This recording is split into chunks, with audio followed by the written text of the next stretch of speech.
My dad and I like to wrestle. He'd come home from work and he would work long and hard everywhere that he worked, whether it was, for a while, he worked at a stone quarry and he worked as a logger and he worked tossing feed bags at a feed store. He worked as a cook.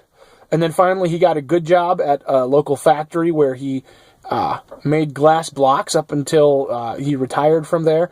But my dad he'd come home from work and he'd be tired and exhausted, but he would wrestle and he'd play with me and he would take care of me as a little kid, And one of the things I'll never forget is the fact that my dad was strong. He was so strong. I watched him do things that no human should do. He would pick up a refrigerator without help and move it to where it needed to go. I've seen him lift things that no human should be able to lift.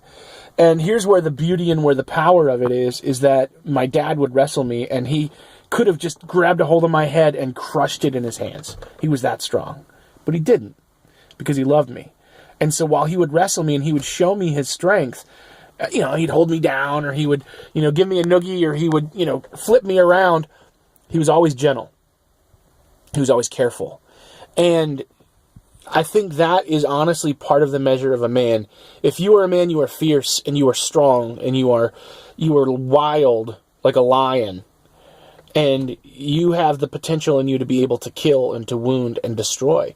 And I think that those are honestly good qualities for a man. I know that doesn't sound like it, but you should be those things. You should have those abilities.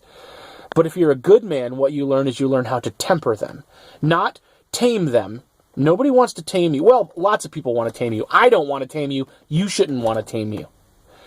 But they want to tame you and they want to take away from all of that power that is within you. And you've got to stop that. You've got to say, I'm not going to tame it. I'm going to temper it, which means I'm only going to use it when it's necessary.